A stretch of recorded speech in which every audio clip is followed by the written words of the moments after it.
Y sin solución de continuidad, pues proseguimos y vamos a la última parte de la primera jornada. Como la realidad es poliédrica, vamos a analizarla desde un nuevo prisma, esta vez la ingeniería alimentaria y distribución de productos agrícolas y ganaderos. Tiene la palabra Juan Abello Formoso, presidente del Tribunal de Instancia de Las Palmas. Gracias. Muchísimas gracias. Buenos días. Permítanme que comience esta presentación y esta mesa redonda con una frase que algunos ya me habréis oído, pero me resisto a no utilizarla. Séneca decía que nada hay más honorable que un corazón agradecido. Y me gusta comenzar mi intervención uniendo estos dos conceptos. El honor, para mí es un verdadero honor y un placer estar aquí en este marco, en este curso, que hayan contado conmigo, es un honor. Y en segundo lugar, un profundo agradecimiento. Agradecimiento, lógicamente, al Consejo, a la Fundación, al organizador Rafa. Decía Saramago que la vida, como los cuadros, es conveniente para mirarlos dar 4 pasos atrás. En este momento, hace 25 años que tomé posesión de mi primer destino como juez en Villanueva de la Serena. Ahora, con la vista atrás, eso me marcó. Soy como soy gracias a haber estado en Extremadura, gracias a lo que aprendí y gracias a los amigos que hice, que tengo y mantengo. También, cuando ves la materia, el curso, te da cierta envidia, ¿no? Saber cómo Extremadura hace de uno de sus motores económicos, que es la agricultura y la ganadería, hace además un motor de conocimiento. Se busca la excelencia, se consigue la excelencia y una vez que se busca, se consigue, se comparte con todos los demás. El tema de la mesa redonda, la ingeniería alimentaria y distribución de productos agrícolas y ganaderos, me parece una elección y una temática extraordinaria.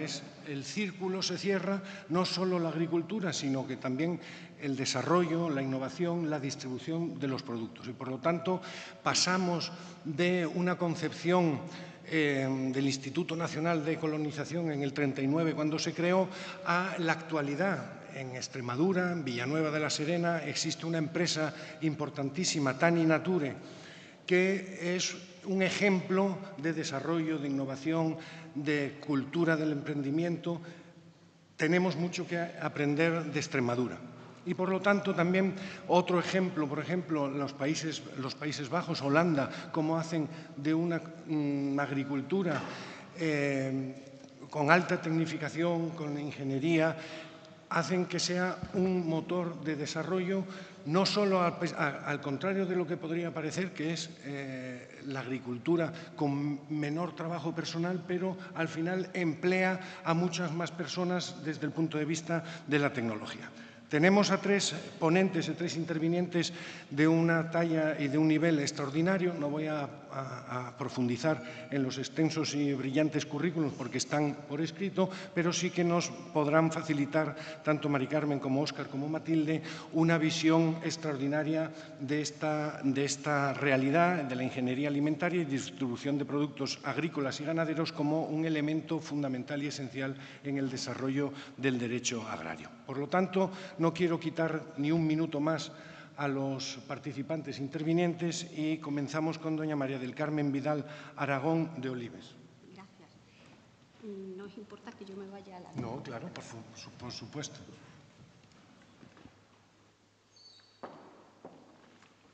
Bueno, en primer lugar, muchísimas gracias a la Fundación Juste, a Juan Carlos Moreno, al Consejo General del Poder Judicial, por haberme dado la oportunidad de compartir esta mañana con todos ustedes. La verdad es que cuando me invitó a participar en este curso sentí un poco de vértigo, porque no estoy acostumbrada a dirigirme a profesionales de tan alto nivel y con unos conocimientos tan vastos en el mundo agrario, aunque sea en la parte jurídica, pero voy a tratar de resumirles un poco lo que son los retos del sector agroalimentario en este siglo XXI e intentar aportar algo y aburrirles lo menos posible. Para eso he preparado una presentación y espero que les sea de agrado.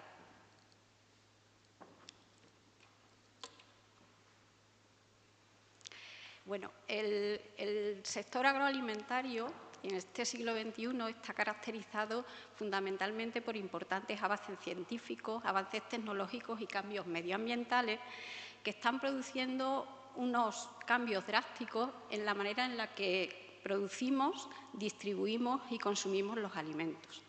Ejemplos de estos cambios pues, son la utilización, que ya se ha mencionado aquí esta mañana, de sensores que a través de satélites y drones nos permiten desde la tablet o el ordenador desde casa tener conocimiento en tiempo real de qué es lo que le está pasando a nuestros cultivos, qué es lo que le está pasando a nuestro vino en esos depósitos mientras está fermentando, incluso pues, tomar decisiones para corregir pequeñas desviaciones que tengan lugar en tiempo real.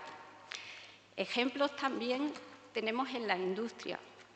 En este momento que han mencionado a Tani Nature, pues tengo que poner de manifiesto pues, que tenemos sistemas de detección y de medida de la calidad en campo que nos posibilitan, de alguna manera, programar el destino de esos productos incluso antes que entren en la central. Además, podemos usar envases inteligentes con los que ofrecer al consumidor una información de la calidad, del valor microbiológico que tiene el producto que va dentro del envase. O, como todos ustedes ya saben, podemos disponer de carne sin sacrificio a partir de células madre que se producen en un reactor en una industria. Todo esto son realidades hoy día en nuestro sector agroalimentario.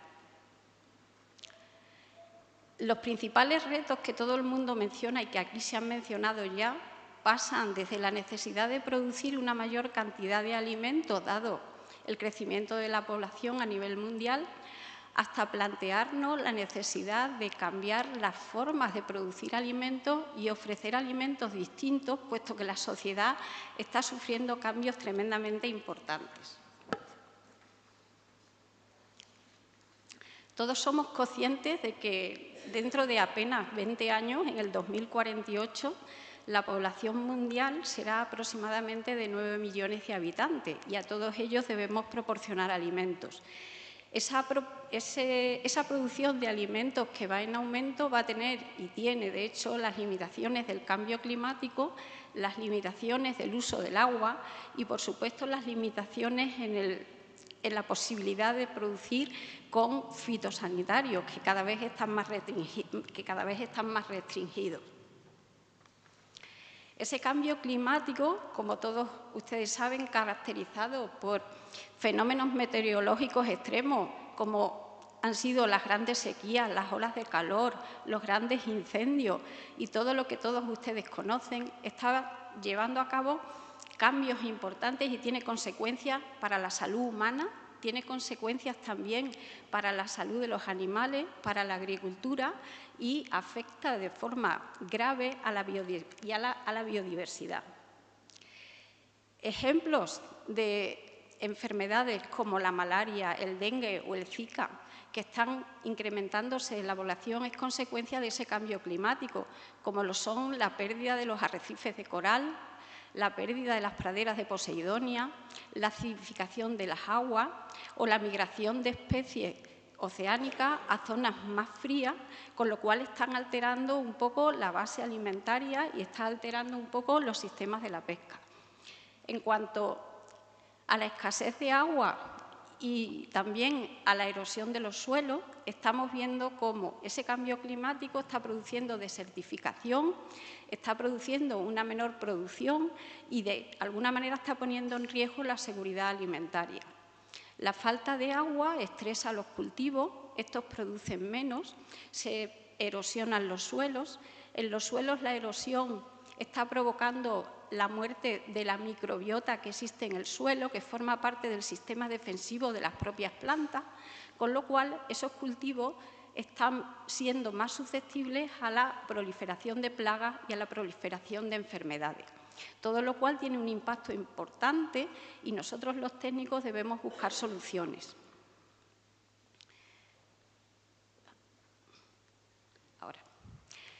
Hace ya tiempo que en el sector agroalimentario, en el sector agrario, hay muchos técnicos trabajando para buscar soluciones a este cambio climático y, de hecho, ya tenemos muchas variedades que son mejor adaptadas a ese cambio climático. Tenemos la puesta en marcha de la lucha biológica para intentar disminuir todo lo que son los productos de síntesis. Estamos utilizando cubiertas vegetales, sobre todo en los cultivos arbóreos, que de alguna manera protegen el suelo y toda la microbiota que acompaña al suelo. Estamos intentando reducir de forma drástica los insumos de síntesis y estamos intentando que los agricultores de alguna manera incrementen de nuevo, como antaño, todo lo que es la materia orgánica. En definitiva, estamos intentando promocionar lo que es la agricultura regenerativa. Y como extremeña, no puedo dejar de poner en valor nuestro sistema de la dehesa, porque el sistema de la dehesa, bien gestionado, por supuesto, es el modelo de agricultura regenerativa. En esta dehesa nuestra, que tanto amamos, coexisten, por supuesto, las explotaciones agrícolas y las explotaciones ganaderas, y además conviven con una amplia y variada flora y fauna.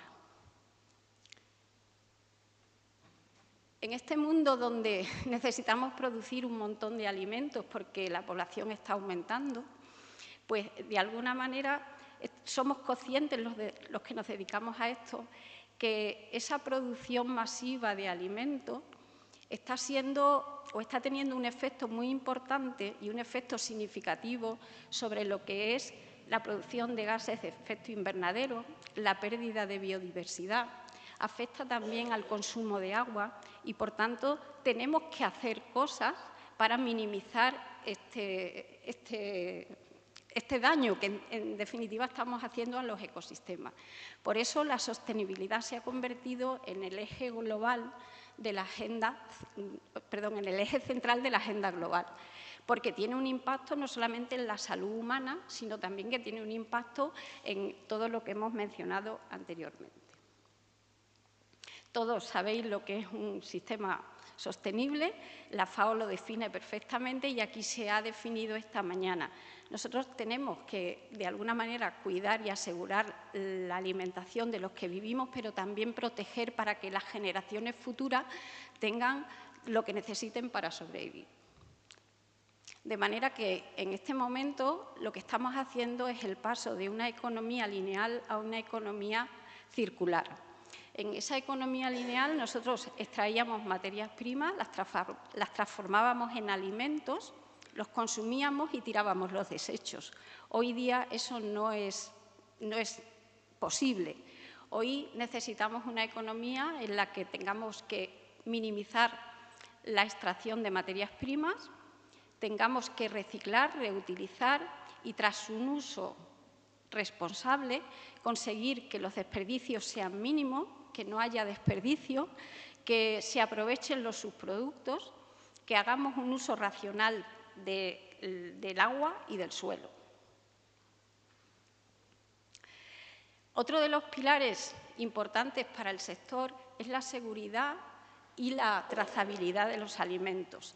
Todos nos preguntamos si lo que compramos y llevamos a casa para consumir pues tienen seguridad.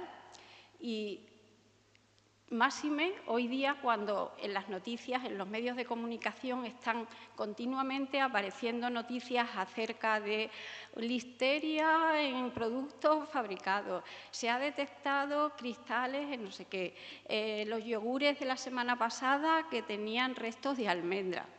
Cuando vemos todas esas noticias nosotros decimos, ¡ay! ¿Estaremos teniendo una alimentación segura? A pesar de todas esas noticias, podemos decir que gracias a las agencias de seguridad alimentaria, que normalmente van vinculadas a los ministerios de Sanidad, los alimentos que consumimos a día de hoy son seguros. Y gracias a que esa alimentación que tenemos en los países occidentales, en el mundo desarrollado, es segura, hemos conseguido llegar a tener una esperanza de vida que en nuestro país supera los 84 años de media. Obviamente esa situación no es la misma en los países en vías de desarrollo, porque no tienen acceso a una alimentación segura ni tampoco tienen servicios sanitarios que soporten a la población. Pues bien, la seguridad de la que nosotros disfrutamos en los países occidentales es debida a que están implementadas, tanto en las explotaciones agropecuarias como en las industrias, sistemas de seguridad y trazabilidad alimentaria. De estos sistemas de seguridad hay algunos que son de carácter obligatorio y otros que son de carácter voluntario. Todos ustedes conocerán las normas ISO, las normas IFS, las normas BRC. Ellas tres son de carácter voluntario. Sin embargo, hay otras de carácter obligatorio que están sujetas, por supuesto, a auditorías y controles por las autoridades competentes, como son las normas APPC o la trazabilidad. El sistema APPC es el sistema encargado de identificar durante la producción de cualquier alimento todos los peligros, ya sean biológicos, físicos o químicos, que vayan acompañando a la elaboración de ese alimento, y establece controles para asegurar que cuando el alimento llegue al consumidor no tenga ningún peligro. No obstante, como los sistemas siempre pueden fallar, existe el sistema de trazabilidad, que es el encargado de, si hay un fallo, inmediatamente retirar del mercado ese producto, gracias al que tenemos en nuestro país, en concreto, a la Agencia de Seguridad que depende del Ministerio de Sanidad. Otro reto del sector agroalimentario es la innovación. La innovación está presente en el sector agroalimentario, como se ha mencionado. Tenemos sensores, tenemos sondas, tenemos satélites a nuestra disposición, está el Big Data, está la inteligencia artificial, que cuando se usan de forma conjunta y debidamente es lo que está permitiendo, garantizando que tengamos una agricultura que sea sostenible y que sea rentable. Si no utilizáramos todas estas herramientas, en este momento la agricultura no sería rentable. Al igual que disponemos de los sistemas de cultivos hidropónicos, disponemos de lo que es la agricultura sin suelo. Esa agricultura sin suelo que ahora se llama agricultura vertical y que nos permite optimizar el consumo de agua, nos permite optimizar el consumo de fitosanitarios y de nutrientes para esos vegetales, y además nos facilita lo que es la recolección. Ya hay algunos ejemplos de agricultura vertical en algunas comunidades españolas como Cataluña, Baleares o Galicia. En el tema de la innovación me quería detener un poquito en lo que ahora se llama genética inversa, que vamos a hablar de organismos modificados genéticamente. Esta genética inversa utiliza como herramienta las llamadas tijeras genéticas, el CRISPR-Cas9, que nos permite en un ser vivo editar, eliminar o introducir un gen que codifique proteínas que nos ofrezcan un beneficio. De esta manera, mediante esta tecnología, nosotros ahora mismo tenemos variedades que son resistentes a la sequía, variedades que son resistentes a plagas, tenemos variedades que tienen mejores propiedades organolépticas y mejores actitudes para la conservación, como es, por ejemplo, la variante de la manzana Arctic, que procede de la golden normal y corriente, pero que no pardea. O tenemos tomates, por ejemplo, enriquecidos en vitamina D o ácido gamma-aminobutírico. Cuestiones que no son menores si tenemos en cuenta que hoy día mucha de la fruta que nosotros consumimos se vende cortada y pelada y no nos gusta que esté pardeada.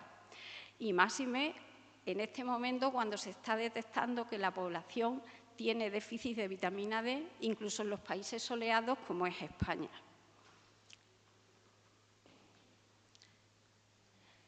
La industria también en este momento disfruta de procesos innovadores, como es, por ejemplo, los tratamientos por altas presiones hidrostáticas, que nos permiten tener alimentos estériles con una vida útil prolongada sin haberlos sometido a ningún tratamiento térmico, con lo cual disponemos de productos que tienen características organolépticas y nutritivas iguales que los productos frescos.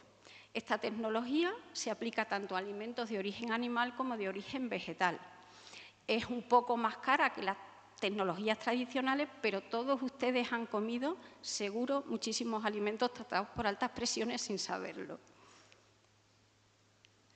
Son también innovaciones, pues todos los desarrollos en cuanto a los materiales plásticos y en cuanto a la utilización de atmósferas modificadas que nos están permitiendo tener productos con una vida útil muy prolongada y que cuando nosotros los compramos incluso sabemos qué es lo que le ha pasado a ese alimento durante el proceso de almacenamiento y distribución. Es importante también la utilización del Big Data para gestionar los almacenes y la logística y conseguir que haya menos mermas en lo que es el proceso de la distribución. Para todo ello se necesita personal cualificado y por eso para mí un pilar fundamental es la formación. De hecho, bueno, pues yo me dedico a eso, o sea que… Y por último, y ya para terminar, porque hay muy poquito tiempo, sí me gustaría hacer algunas consideraciones acerca de cómo los cambios que tenemos en la sociedad actual están determinando cambios importantes también en la producción de alimentos. Hoy día todos nos preocupamos muchísimo por la salud, porque hay miles de evidencias científicas que ponen de manifiesto la relación que hay entre lo que nosotros comemos y la prevención o el riesgo que tenemos de enfermedades muy prevalentes en nuestra sociedad, como las enfermedades cardiovasculares, la diabetes, el cáncer, incluso el Alzheimer. De ahí que se hayan puesto de moda los llamados alimentos funcionales. Alimento funcional, según la definición de la OMS o de la FAO, no es más que un alimento que consumido de forma habitual en una dieta equilibrada ayuda a prevenir la aparición de determinadas enfermedades crónicas. Para mí, el ejemplo de alimento funcional pues, serían las frutas y hortalizas frescas, pero también es verdad que la industria ofrece en los supermercados un montón de alimentos enriquecidos en antioxidantes, ácidos omega 3, fibra, probióticos, prebióticos, que todos consumimos de vez en cuando. Y esta moda de esos alimentos funcionales se ha extendido pues, a la alimentación animal. Y ahora, pues, las industrias fabricantes de piensos reproducen todo lo que se ha puesto de manifiesto en alimentación humana y lo hacen para las mascotas, por ejemplo. Y no es algo irrelevante, puesto que si pensamos que en España hay entre 20 y 28 millones de mascotas, bueno, pues a la industria alimentaria esto no le es baladí.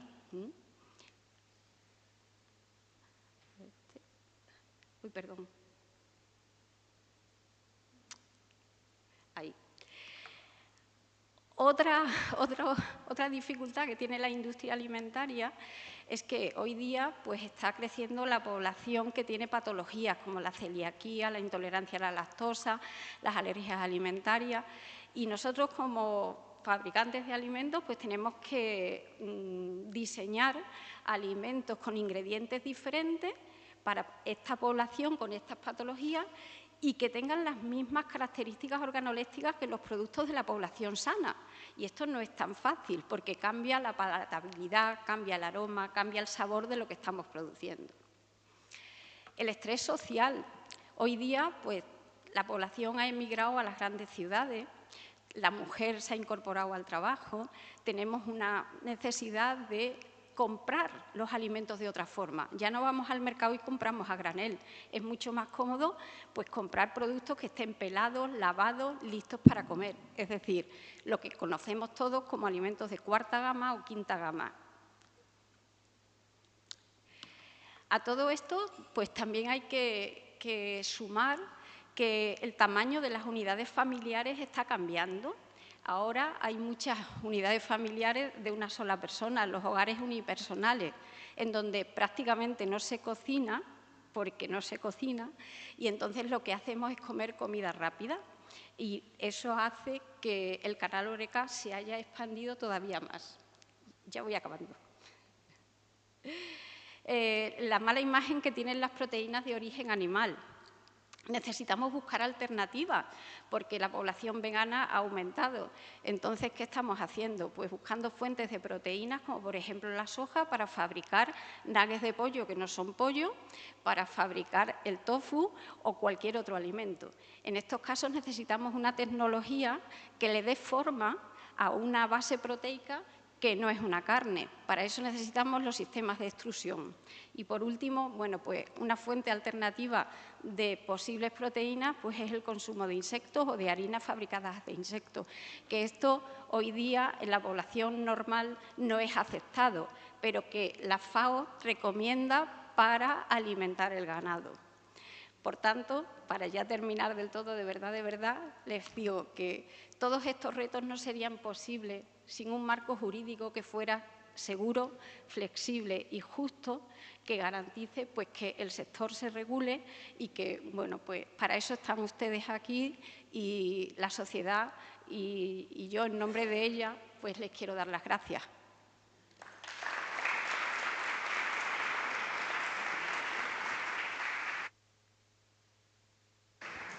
Muchísimas gracias, María del Carmen. La verdad es que una intervención estupenda y muy interesante. Después te preguntaré muchas cosas porque me gustó mucho y me llama mucho la atención este tema y después preguntaremos también entre los intervinientes. Pasamos a la siguiente intervención, don Óscar Jiménez Moriano, compañero magistrado y presidente del Tribunal de Instancia, antiguo decano, ¿verdad? Pues cuando quieras, Óscar. Muy buenos días. Bueno, en primer lugar, transmitir mi agradecimiento a la Fundación Juste y al Consejo General del Poder Judicial por haberme permitido participar en estas jornadas. A ver, todos sabemos que este curso es bastante original, este curso de Derecho Agrario y Ganadero, ¿verdad? Lo que quizá ustedes no sepan es que también es una caja de sorpresas, ¿verdad? Y lo digo por lo siguiente, porque mi ponencia no va a ser una ponencia al uso. En realidad, ni siquiera va a ser una ponencia que trate estrictamente sobre la materia aquí debatida.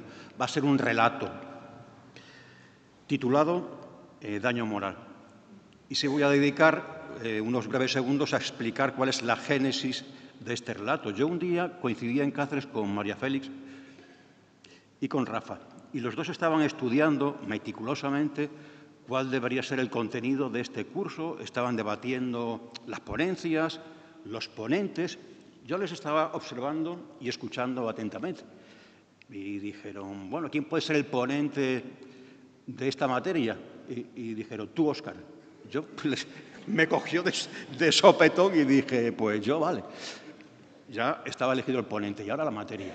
Y entre los dos decían esto no, que ya lo tratamos el año pasado. Y yo digo, ¿por qué no un relato? Lo dije sinceramente por decir, pensando que ninguno de los dos me iba a hacer caso. Para mi estupefacción me dijeron que sí, adelante. Bueno, pues el resultado de esta reunión es el relato que, sin más trámite ni prolegómeno, paso a leerles a ustedes. El día amaneció limpio y despejado.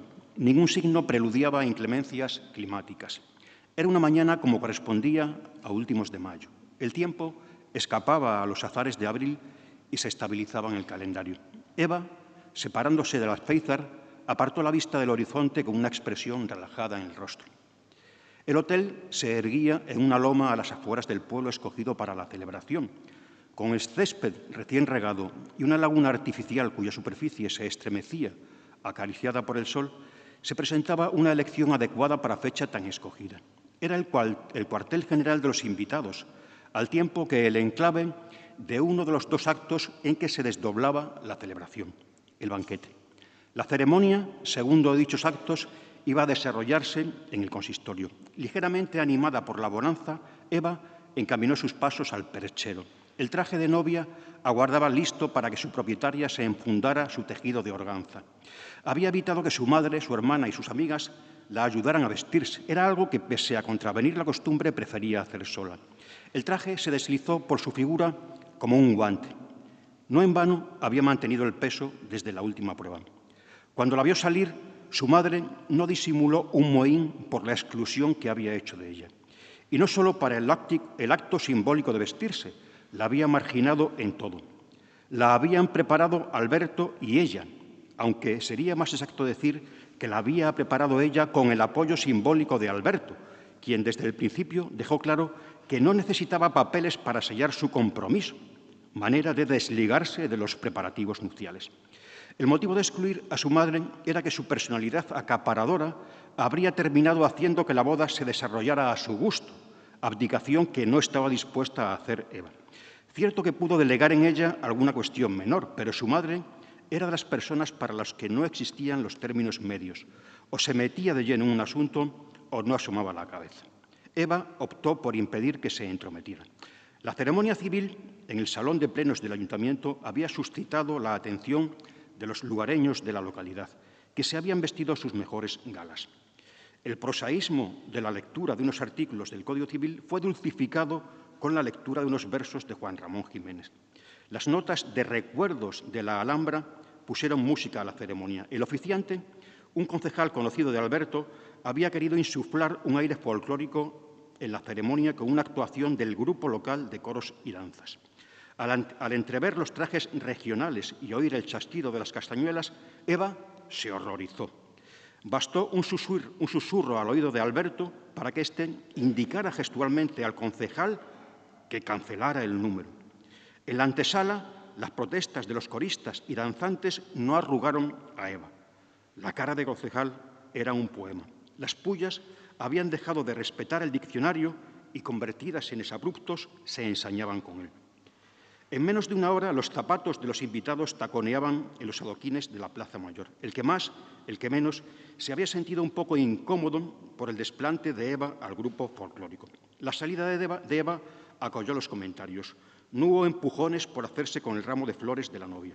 Eva se lo entregó con cierta solemnidad a su hermana Luisa, quien no se lo esperaba y tardó unos segundos en atenazar los tallos de hortensias y rosas con sus dedos.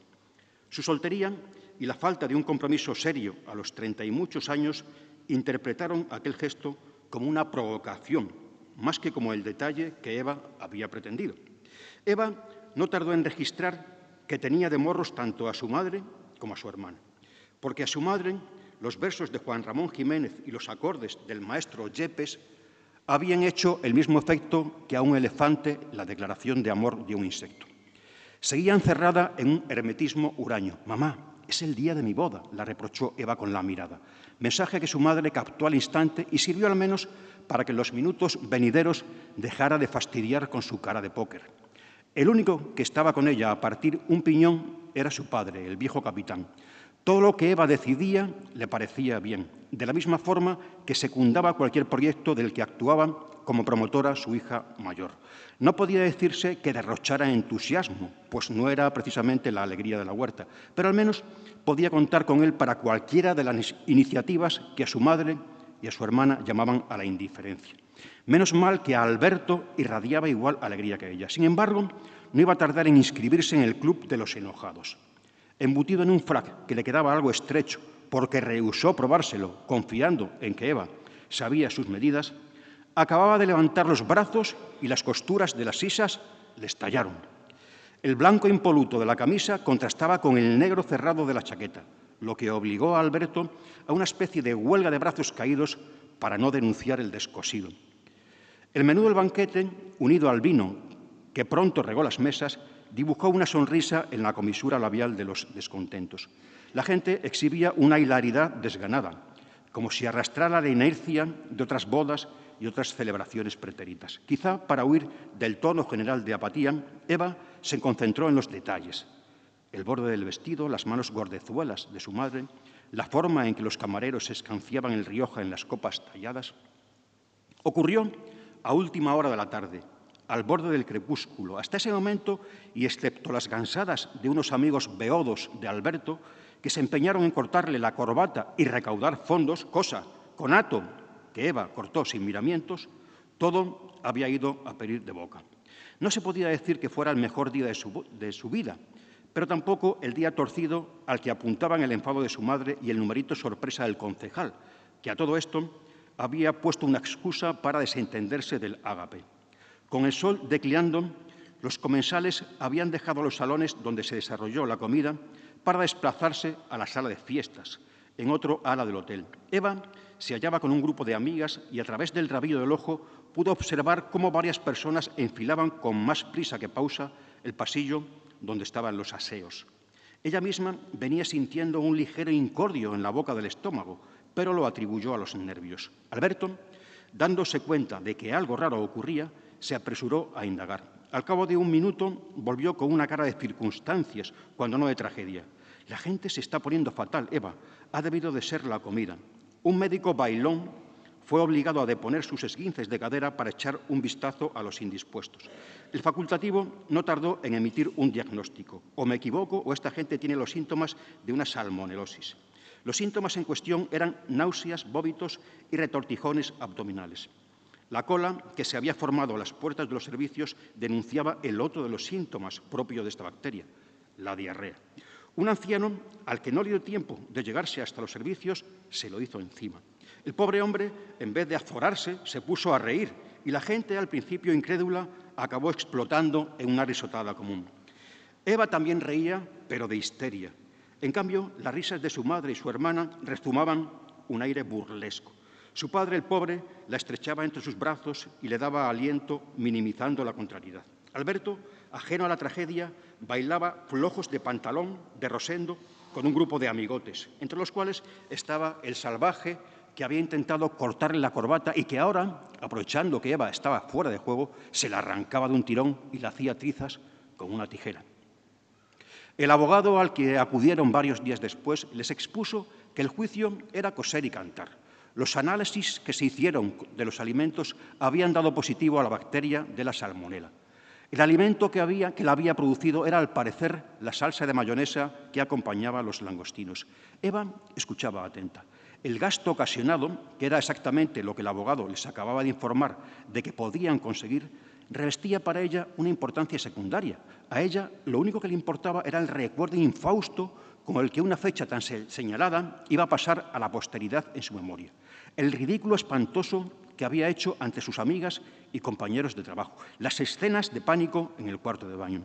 En todo esto estaba pensando Eva después de que el abogado desgranara números y conceptos, en ninguno de los cuales aparecía el resquemor que a ella le quitaba el sueño. «Usted se refiere al daño moral», declaró el abogado una vez que Eva terminó de contarle sus inquietudes. «Lo estudiaré y veré qué se puede sacar de ahí». Eva memorizó este tecnicismo, daño moral, y lo estudió por su cuenta en vista de que el abogado, tras analizarlo reposadamente, como había prometido, les manifestara que no se podía rascar gran cosa de esa partida, si acaso una cantidad simbólica. Fruto de sus estudios, concluyó que, en efecto, los jueces no solían indemnizarlo por encima de los 3.000 o 4.000 euros.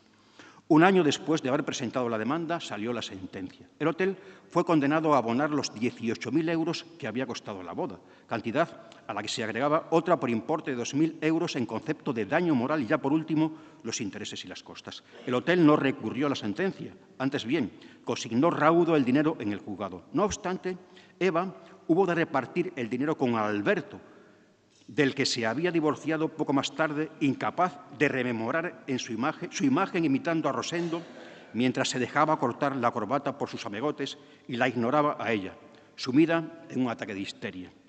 Lo aprendido sobre el daño moral la había prendado y, aprovechando que disponía de bastante tiempo libre, cursó el grado de Derecho. No bien hubo acabado con una nota media de sobresaliente, se matriculó en un doctorado. La materia escogida, el daño moral en el derecho alimentario. Era una especialidad tan novedosa y vanguardista que tan pronto hubo acabado empezaron a lloverle las ofertas para charlas, coloquios y conferencias. En uno de tales cursos coincidió con el juez que había fallado su caso, que además de ser juez era poeta y novelista.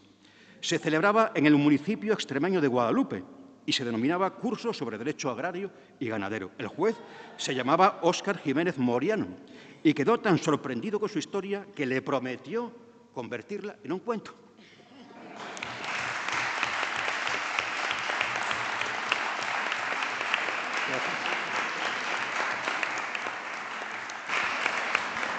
Magnífico, magnífico, Óscar, enhorabuena, de verdad.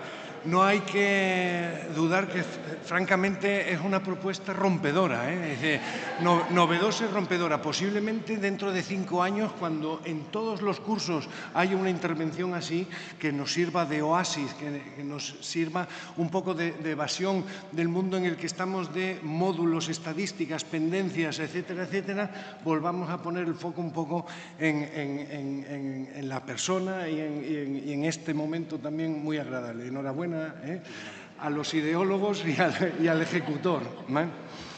Bueno, sí, Matilde García Duarte. Ahora volvemos de nuevo.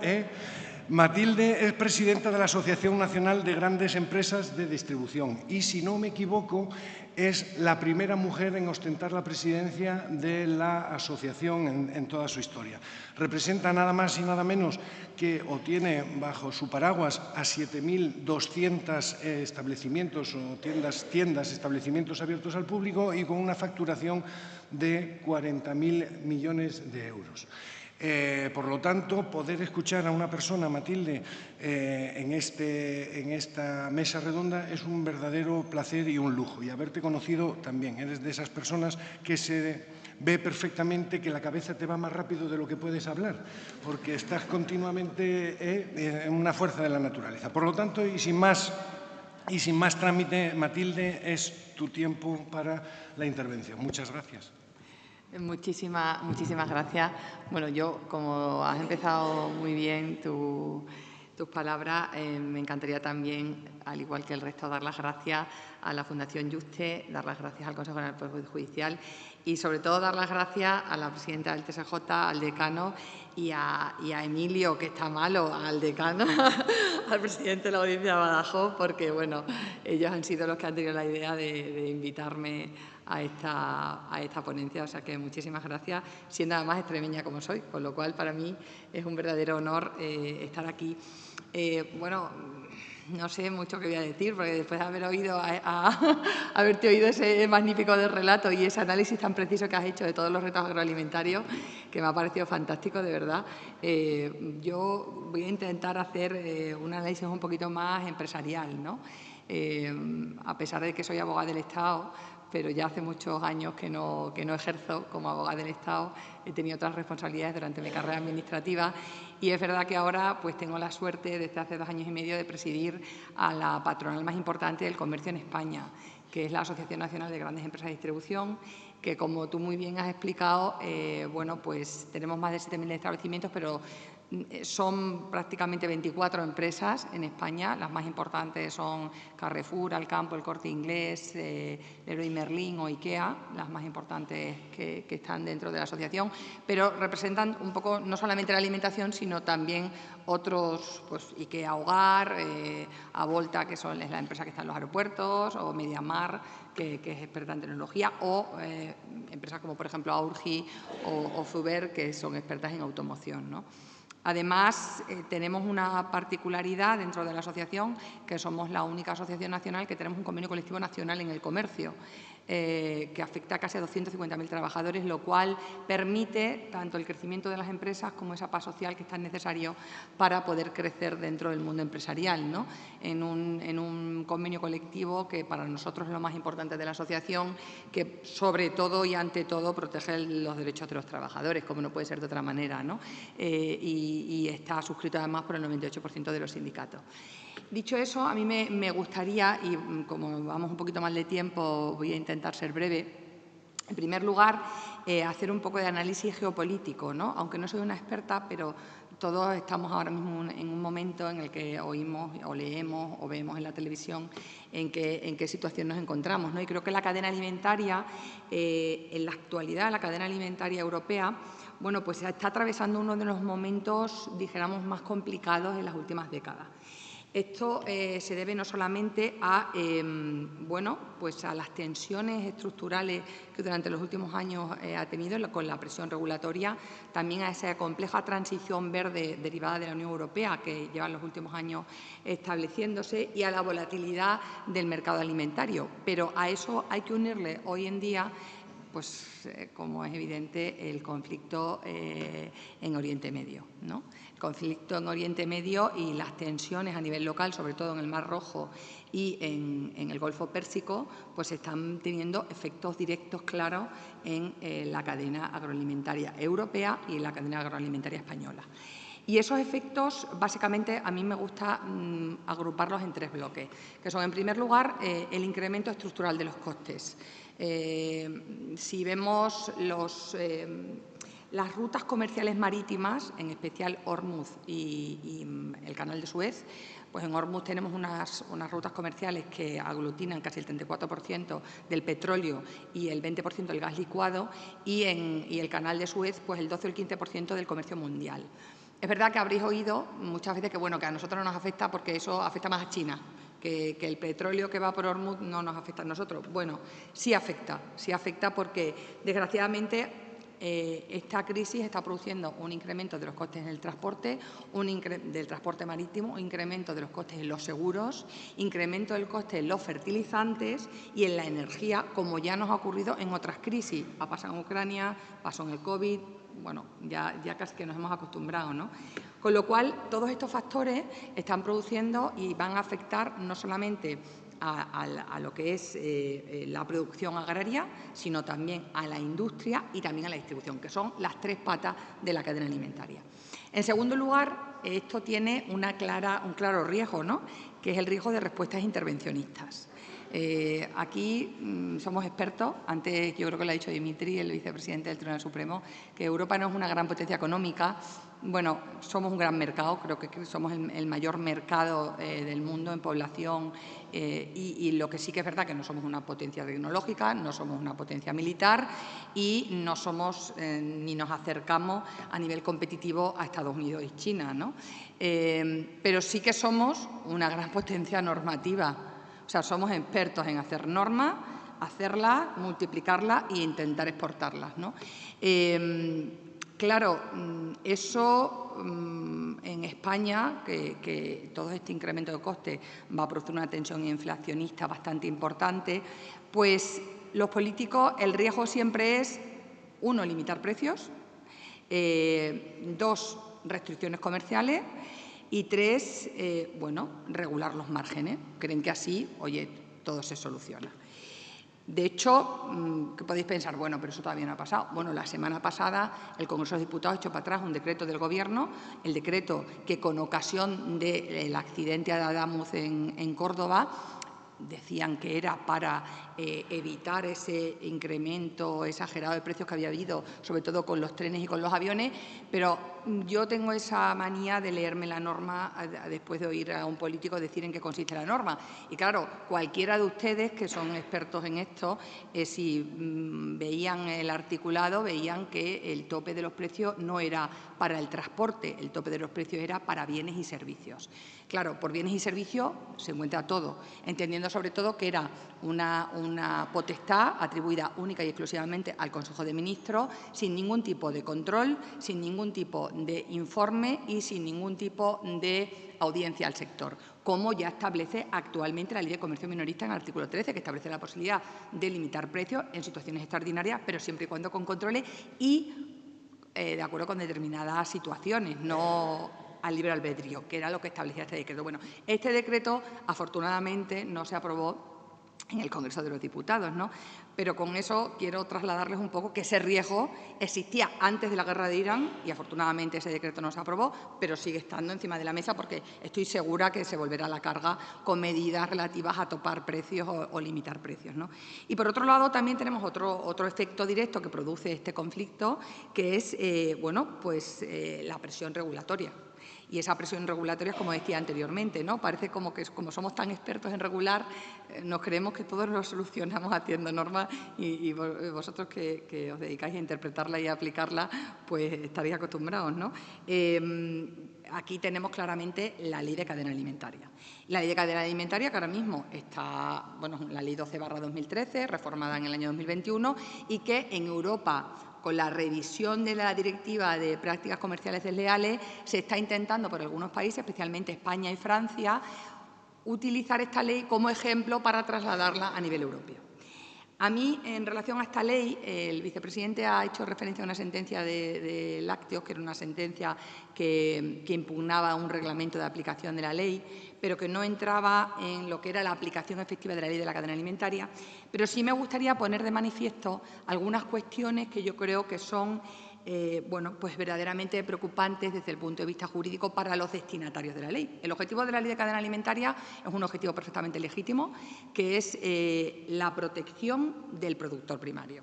Eso nadie podemos estar en contra de que el productor primario hay que protegerlo, porque si no hay productor primario no hay nada. O sea, dentro de la cadena, el productor primario, ya sea agricultor o ganadero, tiene que estar totalmente protegido, porque si no, ni comemos ni nada, ¿no?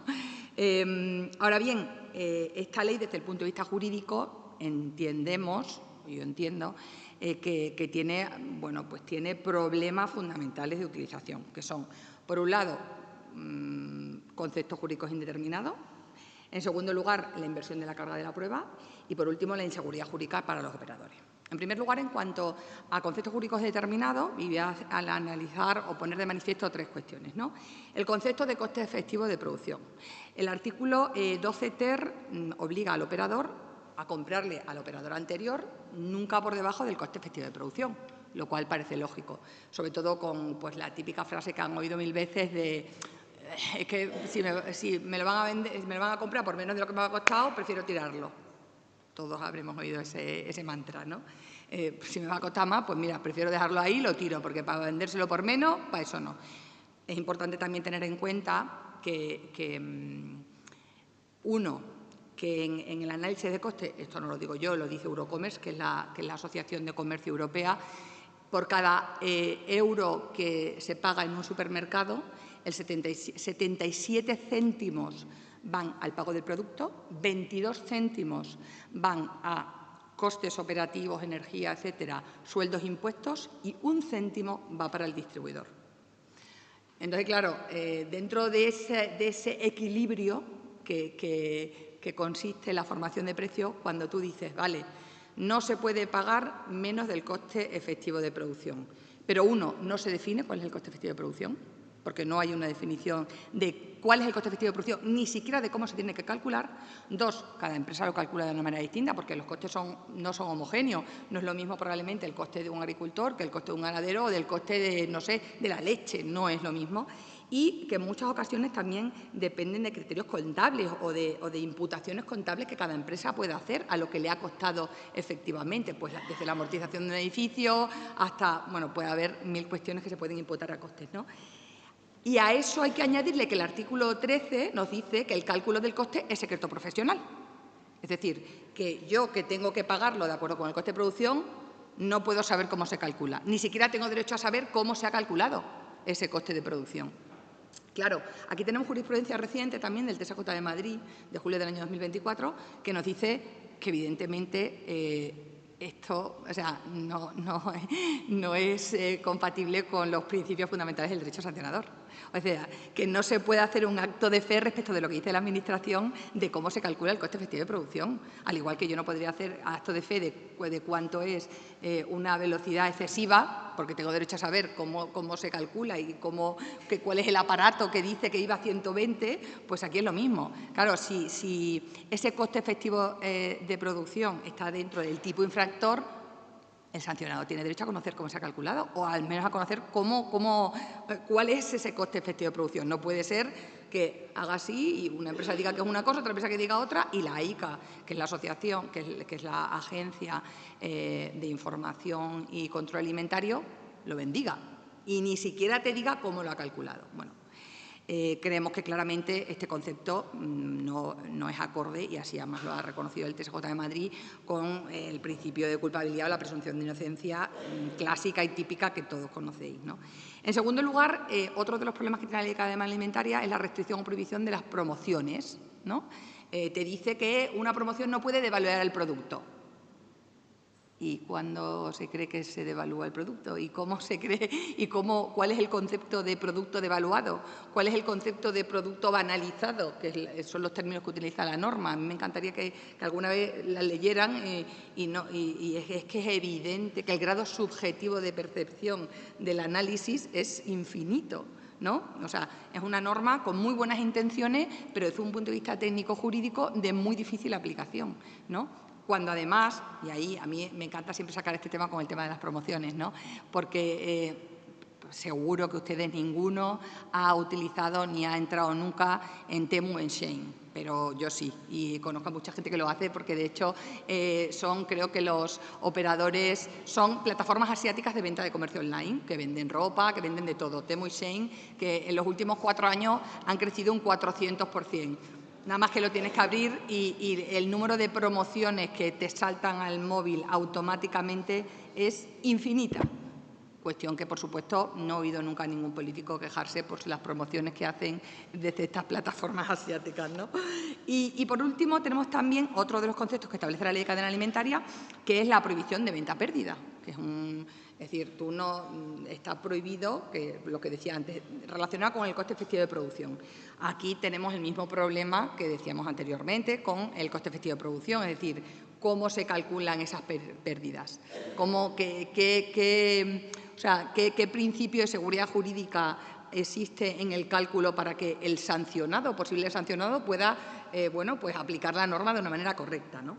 Y aquí la jurisprudencia, también tenemos sentencias del Tribunal Superior de Justicia de Madrid, pues que han reconocido lo mismo y han dado la razón, en este caso a distribuidores, en relación a sanciones que se han impuesto, porque la norma establece sanciones pues desde 3.000 euros hasta millones, por producto, no por conducta, por producto. Es decir, que si tú en un stand pues tienes 3 botellas de leche, te ponen por cada botella de leche, si tienes 30, pues te ponen la sanción por cada botella, ¿no?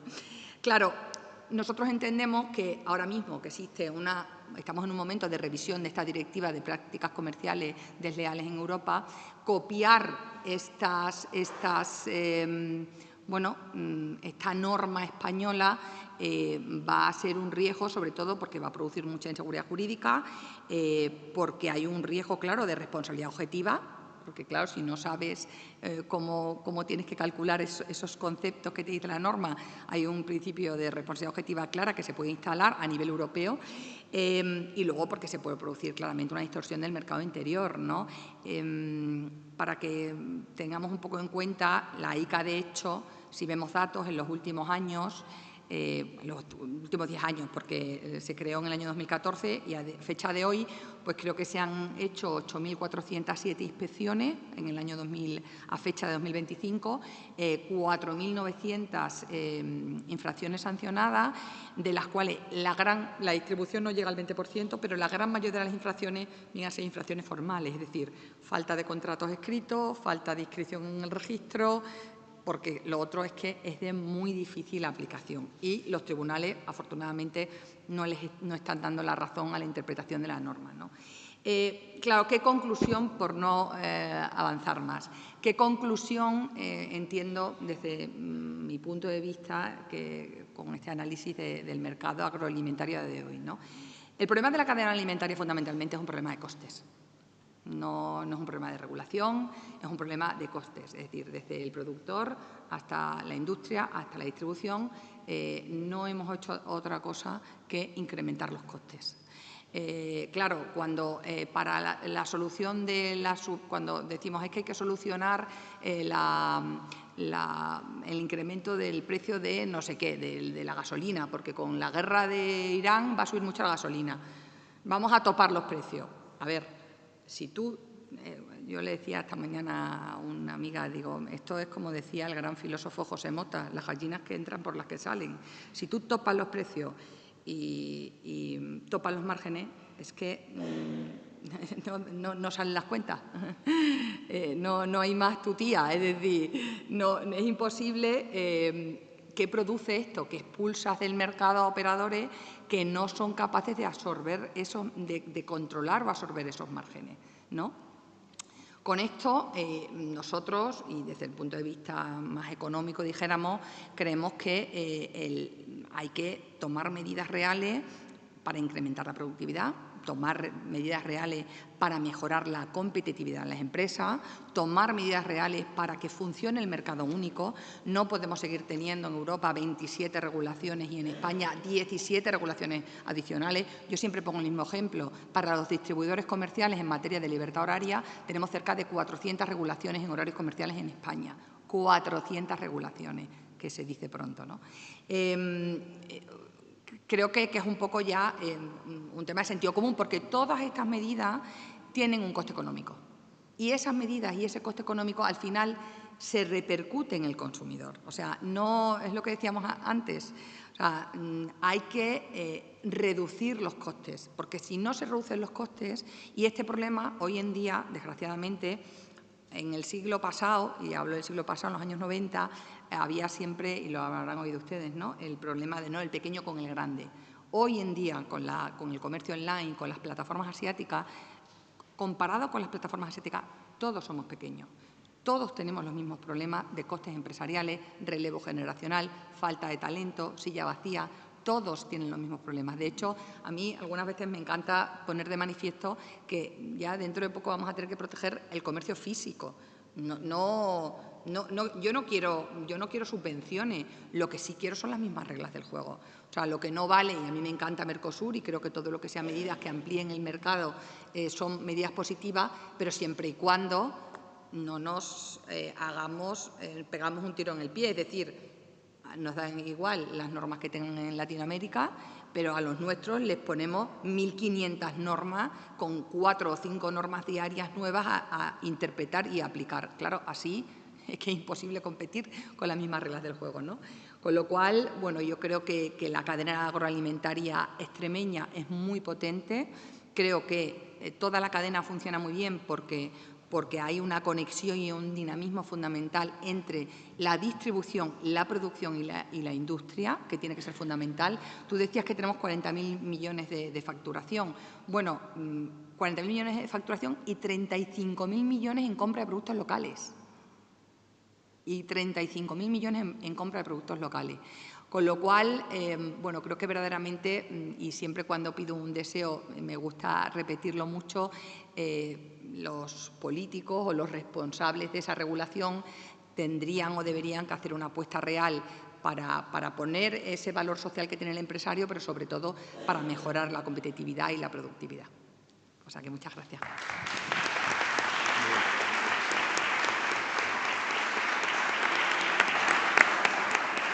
Muchísimas gracias, Matilde.